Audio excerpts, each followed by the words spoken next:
If we're talking about heat, we have to start in Istanbul. Galatasaray vs Fenerbahçe. The Intercontinental Derby. I've seen a lot of stadiums, but nothing prepares you for the graveyard atmosphere. This isn't just about two teams, it's about two continents. Galatasaray on the European side, Fenerbahçe on the Asian side. When they meet, the city doesn't just split, it ignites. I remember the 1996 Cup final. Graham Souness, the Galatasaray manager, took a giant flag and planted it right in the center circle of Fenerbahçe's pitch. It was a declaration of war. That single act nearly started a riot that would have burned the stadium down. In this rivalry, the war isn't a metaphor. We've seen matches with 4, 5, 6 red cards. I've seen players like Felipe Melo celebrating in the faces of fans while chairs are flying through the air. You see it in the eyes of the players, they aren't just playing for 3 points, they're playing so they can walk through the streets the next day without being harassed. In Istanbul, you don't just lose a derby. You lose your dignity. Sometimes, the war travels. It's not just about clubs. I want to talk about the 2022 World Cup, the Battle of Losail. Netherlands vs Argentina. This was a masterpiece of chaos. You could feel the tension from the first whistle. It wasn't just football, it was personal. You had Leandro Paredes, a man who plays every game like he's in a street fight, clouting the ball directly into the Dutch bench half. Can you imagine? The entire substitute bench emptied. It was a scene straight out of a movie. The referee, Matulahas, handed out 18 yellow cards. Think about that. 18, even Messi, the calmest man on earth, was squaring up to Louis van Gaal after the game. And it's not just them. Look at the USA vs Mexico in the Nations League. You see Weston McKennie's shirt literally being ripped off his back, you see Sergiño Dest putting his hand in a player's face. When these teams meet, the CONCACAF energy takes over, and it's no longer about who has the better wingers.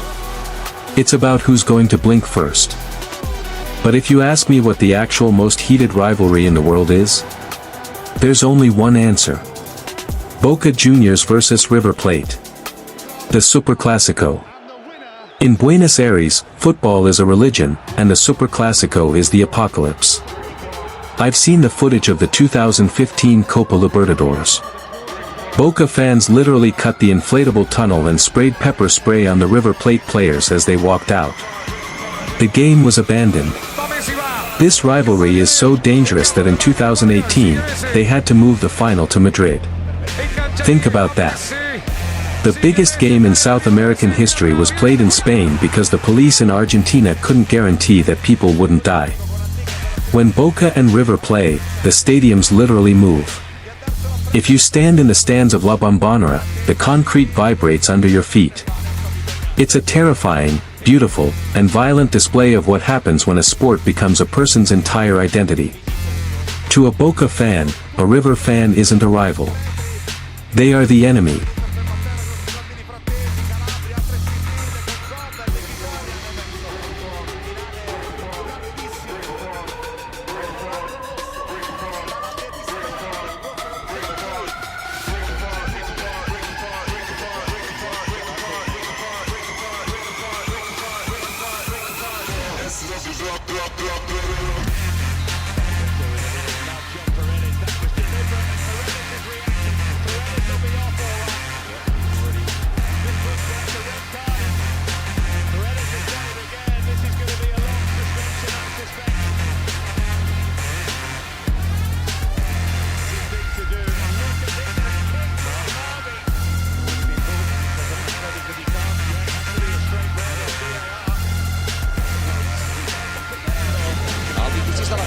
juga Messi, se'n va del seu rival, se'n va del segon, continua encara Messi, és a la lateral, es llença a terra Lázaro, continua encara Messi, jugant individual, passant enrere.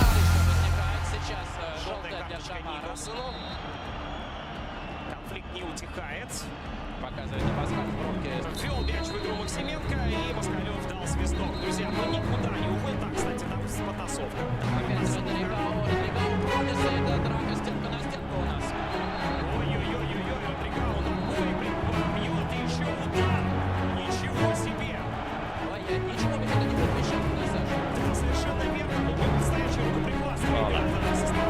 degree of anticipation in Tel Aviv that this man is still going. Look at him. You can't knock him over. They've worked it wide. Cunha's cross is easily dealt with.